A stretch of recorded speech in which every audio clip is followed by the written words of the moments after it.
നമ്മുടെ ആശ്രയം ദൈവത്തിൽ തന്നെയാണോ എന്നറിയാൻ ദൈവം നമ്മെ പരിശോധിക്കും. ദൈവം നമ്മളെ രക്ഷിക്കുന്നില്ലെങ്കിൽ വേറെ ആർക്കും നമ്മളെ രക്ഷിക്കാൻ പറ്റുകയില്ല. നമ്മൾ ദൈവത്തിൽ തന്നെ ആശ്രയിക്കുന്നവരാണെങ്കിൽ നമ്മുടെ പ്രാർത്ഥനയും നമ്മുടെ കാത്തിരിപ്പും കർത്താവിൽ തന്നെ ആയിരിക്കും. ഹല്ലേലൂയ. സങ്കീർത്തനക്കാരൻ പറയുന്നത്, ഞാൻ യഹോവയ്ക്കായി കാത്തിരുന്നു, അവനെങ്കിലേക്ക് ചാഞ്ഞ് എൻ്റെ നിലവിളി കേട്ടു. നാശകരമായ കുഴിയിൽ നിന്നും കുഴഞ്ഞ ചേറ്റിൽ നിന്നും അവൻ എന്നെ കയറ്റി. എൻ്റെ കാലുകളെ ഒരു പാറമേൽ നിർത്തി, എൻ്റെ ഗമനത്തെ സ്ഥിരമാക്കി. എൻ്റെ നാവിൽ പുതിയ പാട്ട് തന്നു, ദൈവത്തിന് സ്തുതി. ഇത് ദൈവത്തിന് വേണ്ടി കാത്തിരിക്കുന്നവർക്ക് ദൈവം കൊടുക്കുന്ന അനുഗ്രഹമാണ്. 40-ാം സങ്കീർത്തനത്തിൻ്റെ വാക്യമാണ് ഞാൻ പറഞ്ഞത്. അതെ സഹോദരങ്ങളെ, നമ്മുടെ ദൈവത്തിൻ്റെ അടുക്കൽ ദൈവം നമ്മളെ സഹായിച്ചില്ലേ ആരും നമ്മളെ സഹായിക്കാൻ കാണുകയില്ല. ദൈവമാണ് നമ്മുടെ മുമ്പിൽ വഴികളെ തിരിക്കുന്നതും ആളുകളെ അനുകൂലമാക്കുന്നതും സൗഖ്യമാക്കുന്നതും വിടുതൽ തരുന്നതും ഒക്കെ. അങ്ങനെ നമ്മൾ തിരിച്ചറിയുമ്പോൾ കാര്യങ്ങൾ എളുപ്പമാകും. എൻ്റെ ദൈവമാണ് എന്നെ വിടുവിക്കുന്നത്. പലർക്കും അറിയത്തില്ല, അവരുടെ പ്രശ്നങ്ങൾ മറ്റുള്ളവരെ ചാരാനും കുറ്റപ്പെടുത്താനൊക്കെ നിൽക്കാറുണ്ട്.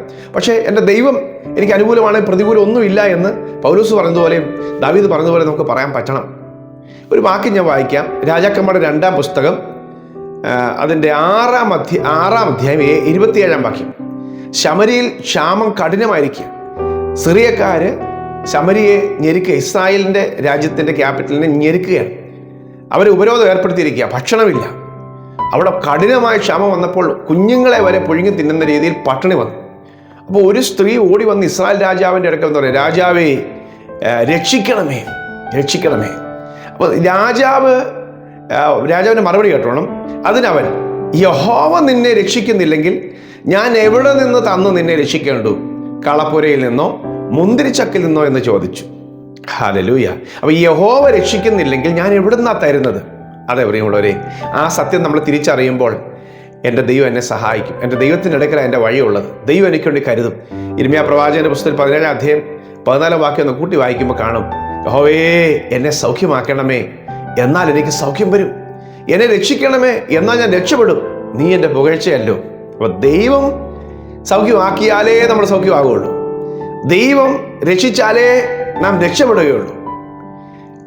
ആമേൻ, ഹല്ലേലൂയ. അപ്പോൾ ഈ ഒരു തിരിച്ചറിവിലാണ് എൻ്റെ ദൈവം എന്നെ വിടുവിച്ചെങ്കിലേ എനിക്ക് വിടുതലാകുകയുള്ളൂ. അതുകൊണ്ട് പ്രിയമുള്ളവരെ, പിറുപിറുപ്പുകളോ ആകുലങ്ങളോ സംശയങ്ങളോ ആശങ്കകളോ ഒന്നും നമുക്ക് വേണ്ട. ദൈവം എന്നെ വിടുവിക്കും. എൻ്റെ ദൈവം വിടുവിച്ചാലേ എനിക്ക് വിടുതലുള്ളൂ. ദൈവം തന്നാലേ എനിക്ക് അനുഗ്രഹമുള്ളൂ. അങ്ങനെയല്ലേ വചനം പറയുന്നത്, അവൻ നൽകിയിട്ടല്ലാതെ ആരനുഭവിക്കും, അവൻ കൊടുത്തിട്ടല്ലാതെ ആർ പ്രാപിക്കും. സഭാപ്രസംഗങ്ങളുടെ പുസ്തകം 2-ാം അധ്യായത്തിൻ്റെ ഒടുവിലത്തെ വാക്യങ്ങൾ എഴുതിയിരിക്കുക, അവൻ നൽകിയിട്ടല്ലാതെ ആരനുഭവിക്കും.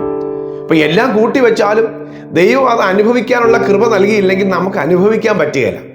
എത്രയെത്ര കുടുംബങ്ങൾ, എത്രയെത്ര ധനാഢ്യന്മാർ, എത്രയെത്ര ജ്ഞാനികൾ നന്മകളൊന്നും അനുഭവിക്കാൻ കഴിയാതെ പാതി വഴിയിൽ നശിച്ചു പോകുന്നു. പ്രിയമുള്ളവരെ, നമ്മുടെ ജീവിതത്തിൽ ദൈവമാണ് നമുക്ക് നന്മ തരുന്നത്. ദൈവം എനിക്ക്, ഇപ്പം ദാവീദ് ഒരിക്കൽ പറയുന്നുണ്ട്, എല്ലാവരും എന്നെ വിട്ടുപോയി, എല്ലാവരും എന്നെ കുറ്റം പറയുകയാണ്, എല്ലാവരും ഞാൻ കിടപ്പിലാകുമെന്ന്, എല്ലാവരും ഞാൻ തകർന്നു പോകുമെന്ന് ചിന്തിച്ചുകൊണ്ടിരിക്കുക. പക്ഷേ എനിക്കറിയാം ദൈവം എനിക്ക് അനുകൂലമെന്ന് ഞാൻ അറിയുന്നു. എല്ലാവരും പ്രതികൂലമായാലും ദൈവം എൻ്റെ കൂടെയുണ്ട്. എൻ്റെ ദൈവം അറിയാതെ എനിക്കൊന്നും വരുന്നില്ല. എൻ്റെ ദൈവം ഉയർത്തിയാൽ ഞാൻ ഉയർത്തപ്പെടും. ഹല്ലേലൂയ. ആരെങ്കിലുമൊക്കെ കെയർ ഓഫ് വെച്ച് ഉയരാൻ നോക്കിയാൽ അവരെല്ലാം കണക്ക് പറയും, അവരെല്ലാം നാളെ വിളിച്ചു പറയും. അതുകൊണ്ട് ദൈവം തന്നെ ചില വഴികളൊക്കെ അടച്ചു വെക്കും. നിങ്ങൾക്കെതിരെ നിങ്ങളുടെ നന്മയും ഉയർച്ചയും കാണുമ്പോൾ നിങ്ങളെ വമ്പ് പറയാനും നിങ്ങളെ കാൽക്കീഴാക്കാനും ഒക്കെ നോക്കുന്ന ആളുകൾ വമ്പ് പറയാതിരിക്കാൻ വേണ്ടി ദൈവം ചില ബന്ധങ്ങളൊക്കെ അകറ്റിക്കളയുന്നത്. എന്നിട്ട് ഞാൻ ദൈവത്തിൽ കാത്തിരുന്ന ദൈവം എന്നെ ഉയർത്തും, തക്ക സമയത്ത് ഉയർത്തും. ഞാനൊരു ചോദ്യചിഹ്നമായി തീർന്ന വിഷയം, മറുപടി ഇല്ലാതിരിക്കുന്ന വിഷയം, എൻ്റെ ദൈവം എന്നെ ഒരു അതിശയ വിഷയമാക്കി മാറ്റും, ആശ്ചര്യചിഹ്നമാക്കി മാറ്റും. ഹല്ലേലൂയ.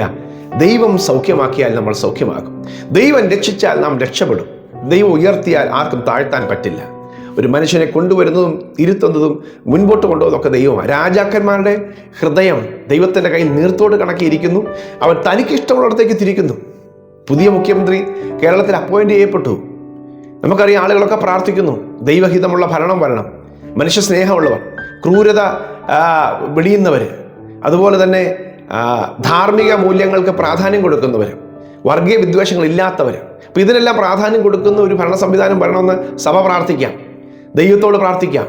ദൈവം പ്രാർത്ഥിക്കാൻ പറഞ്ഞിട്ടുണ്ട്, നിങ്ങൾ പ്രാർത്ഥിക്കാനായിട്ട്.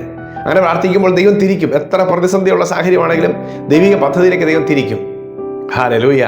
അത്യുന്നതനായവൻ മനുഷ്യന്റെ രാജ്യത്തങ്ങളുടെ മേൽ വാഴുന്നു, തനിക്ക് ബോധിച്ചവനെ അവിടെ ഇരുത്തുന്നു. ആമേൻ. അത് ദൈവമാണ് ചെയ്യുന്നത്. അതുകൊണ്ട് ഉയർത്തേണ്ടത് ദൈവമാണ്. തക്ക സമയം അവൻ ഉയർത്തേണ്ടതിന് അവൻ്റെ ബലമുള്ള കൈക്കീഴിൽ നിങ്ങൾ താണിരിക്കുവിൻ. അതുകൊണ്ട് ഇന്ന് കർത്താവ് പറയുന്നു, കർത്താവ് നിങ്ങളെ സൗഖ്യമാക്കും. ആമേൻ. ആ രോഗം സൗഖ്യമാകുന്നതല്ല, അത് പക്ഷേ അവസാനമാണ്.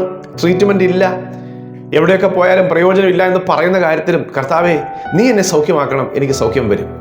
നീ എന്നെ വിടുവിക്കണം, എനിക്ക് വിടുതലുണ്ടാകും. നീ എന്നെ രക്ഷിക്കണം, ഞാൻ രക്ഷപ്പെടും. ഹല്ലേലൂയ. ആമേൻ. യിരെമ്യാ പ്രവചനം 17-13 വാക്യത്തിൽ എഴുതിയിരിക്കുന്നു, ഇസ്രായേലിന്റെ പ്രത്യാശയായ യഹോവേ, നിന്നെ ഉപേക്ഷിക്കുന്ന ഏവരും ലജ്ജിച്ചു പോകും. എന്നെ വിട്ടുപോകുന്നവരെ ഞാൻ മണ്ണിൽ എഴുതി വെക്കും. അവർ ജീവനുള്ള വെള്ളത്തിന്റെ ഉറവായ യഹോവയെ ഉപേക്ഷിച്ച് കളഞ്ഞല്ലോ. അപ്പം വിടുതലില്ല, ദൈവത്തിൻ്റെ അടുക്കൽ രക്ഷയില്ല എന്ന് പറഞ്ഞ് ഉപേക്ഷിച്ച് പോകുന്ന കുറേ മനുഷ്യരുണ്ട്. ഇവരെ കുറ്റം പറഞ്ഞുകൊണ്ടും സോഷ്യൽ മീഡിയയിൽ പ്രചരിപ്പിച്ചൊക്കെ. കർത്താവ് പറയാണ്, ജീവനുള്ള വെള്ളത്തിന്റെ ഉറവായ യഹോവയെ ഉപേക്ഷിച്ചതുകൊണ്ട് മണ്ണിൽ എഴുതി വെക്കും അവരുടെ പേര്. സ്വർഗത്തിലല്ല, ജീവന്റെ പുസ്തകത്തിലല്ല, മണ്ണിൽ എഴുതി വെക്കും. ഹല്ലേലൂയ. ഞാൻ മാത്രമേ ഉള്ളൂ, ഞാനല്ലാതെ ദൈവമില്ല എന്ന് ഇപ്പോൾ കണ്ടുകൊള്ളുവിൻ. ഞാൻ കൊല്ലുന്നു, ഞാൻ ജീവിപ്പിക്കുന്നു, ഞാൻ തകർക്കുന്നു, ഞാൻ സൗഖ്യമാക്കുന്നു. എൻ്റെ കയ്യിൽ നിന്ന് വിടുവിക്കാകുന്നവൻ ആരുമില്ല. ആവർത്തന പുസ്തകം 32-39 വാക്യം. ദൈവമാണ് നമ്മെ ജീവിപ്പിക്കുന്നത്. അവൻ ചതയ്ക്കുകയും തൃക്കൈ പൊറുപ്പിക്കുകയും ചെയ്തു. അവൻ എന്നെ കൊന്നാലും ഞാൻ അവനെ കാത്തിരിക്കും. അവൻ ദൈവമാണ്, അവൻ മാത്രം ശക്തിയുള്ളവൻ. ഹല്ലേലൂയ. ദാനിയേല് വലിയ പരിശോധനയിലൂടെയാണ് കടന്നുപോയത്. സിംഹത്തിന്റെ വായിലേക്ക് എറിയപ്പെടുക എന്ന് പറയുന്നത്. സിംഹം കടിച്ചു കയറി കൊല്ലുക, ജീവനോടെ ഇരിക്കുന്ന ഒരാളെ കടിച്ചു കയറി കൊല്ലുക, തിന്നാൻ വേണ്ടി കൊടുക്കുക, സിംഹത്തിന് തിന്നാൻ കൊടുക്കുക. അവിടെയും അദ്ദേഹം ഭക്തി മുറുകെ പിടിച്ചു. എന്താ സംഭവിച്ചത്? അവൻ രക്ഷിക്കുകയും വിടുവിക്കുകയും ചെയ്യുന്നു. അവൻ ആകാശത്തിലും ഭൂമിയിലും അടയാളങ്ങളും അത്ഭുതങ്ങളും പ്രവർത്തിക്കുന്നു. അവൻ ദാനിയേലിനെ സിംഹത്തിന്റെ വായിൽ നിന്ന് രക്ഷിച്ചിരിക്കുന്നുവെന്ന് ദാര്യാവേശ് രാജാവ് വിളിച്ചു പറയുക സകല ജനത്തോടും. ദാനിയേൽ 6:27. ഹല്ലേലൂയ. നിങ്ങളെ ശോധനയെ കൂടെ കടത്തിവിട്ടവർ സാക്ഷ്യം പറയും. നിങ്ങളെ പരാജയം കാണാൻ നോക്കിയവരെ കൊണ്ട് ദൈവം സാക്ഷ്യം പറയിപ്പിക്കും. നിങ്ങളുടെ ഉയർച്ചയിൽ അസൂയപ്പെടുന്ന ആളുകൾ അവരുടെ നടുവിൽ നിങ്ങളെ ദൈവം വീണ്ടും മാനിക്കും. ഹല്ലേലൂയ. 3 സംഘത്തിന് 8 വാക്യം. രക്ഷ യഹോവയ്ക്കുള്ളതാകുന്നു, നിന്റെ അനുഗ്രഹം നിന്റെ ജനത്തിന്മേൽ വരും. ആമേൻ. ഒരു വാക്യം കൊണ്ട് വായിച്ചു നിർത്താം. യിരെമ്യാ പ്രവാചകന്റെ പുസ്തകം 33-6 വാക്യത്തിൽ പറയാണ്, ഞാൻ രോഗശാന്തിയും ആരോഗ്യം വരുത്തും, സൗഖ്യമാക്കുകയും സമാധാനത്തിൻ്റെയും സത്യത്തിൻ്റെയും സമൃദ്ധി അവർക്ക് വെളിപ്പെടുത്തുകയും ചെയ്യും. രോഗശാന്തിയും ആരോഗ്യവും അവൻ തരും. ഇന്ന് ഈ സന്ദേശം കേൾക്കുന്ന എൻ്റെ പ്രിയപ്പെട്ടവർ ആരെങ്കിലും ക്ഷീണിതരോ തളർന്നിരിക്കുന്നവരോ ഒറ്റപ്പെട്ടിരിക്കുന്നവരോ മറ്റാരും കൈത്താങ്ങൽ തരാനില്ലാതിരിക്കുന്നവരോ, കർത്താവ് പറയാണ് നിങ്ങളെ സഹായിക്കുവാൻ രോഗശാന്തിയും ആരോഗ്യവും വരുത്തി സമാധാനത്തിൻ്റെയും സത്യത്തിൻ്റെയും സമൃദ്ധി അവൻ തരും. ഇന്ന് കലഹവും അസമാധാനവും അസ്വസ്ഥതകളൊക്കെ ആണെങ്കിലും കർത്താവ് സമാധാനം തരും, സമൃദ്ധിയായിട്ട് തരും. ഹല്ലേലൂയ. സത്യത്തിൻ്റെ സമൃദ്ധി ദൈവം തരും. ആമേൻ. കർത്താവിനെ മുറുകെ പിടിക്കുക. ദൈവം നമ്മളെ സൗഖ്യമാക്കും, നാം സൗഖ്യമാകും. പ്രിയ കർത്താവേ, ഈ വചനം കേൾക്കുന്ന എൻ്റെ പ്രിയപ്പെട്ടവർ സൗഖ്യമാകട്ടെ. അവിടെ അസ്വസ്ഥതകൾ മാറട്ടെ, രോഗശക്തികൾ അവരെ വിട്ട് മാറട്ടെ, എല്ലാ ക്ലേശങ്ങളും മാറട്ടെ. ദൈവം ഉയർത്തിയാൽ അവർ ഉയർത്തപ്പെടും. കർത്താവേ, നീ അവരെ ഉയർത്തണം. നീ അവരുടെ വിഷയത്തിൽ ഇടപെടണമേ. നീ അല്ലാതെ ഞങ്ങൾക്ക് കാത്തിരിക്കുമ്പോൾ പ്രവർത്തിക്കുന്ന മറ്റൊരു ദൈവമില്ല. നീ ഇറങ്ങി വന്ന് പ്രവർത്തിക്കണമേ. നിന്റെ അത്ഭുതത്തിൻ്റെ കരം ഞങ്ങൾ കാണും. ഇന്നത്തെ ദിവസം ഞങ്ങൾ കാണും. കർത്താവിൻ്റെ കരം ഞങ്ങളുടെ വിഷയത്തിൽ വയ്ക്കും. ഈ മക്കളുടെ വിഷയത്തിൽ ദൈവത്തിൻ്റെ കരം വയ്ക്കും. അത്ഭുതകരമായ വിടുതലുണ്ടാകും. രോഗികൾ കർത്താവെ ഇപ്പോൾ യേശുവിൻ്റെ നാമത്തിൽ സൗഖ്യം പ്രാപിക്കട്ടെ.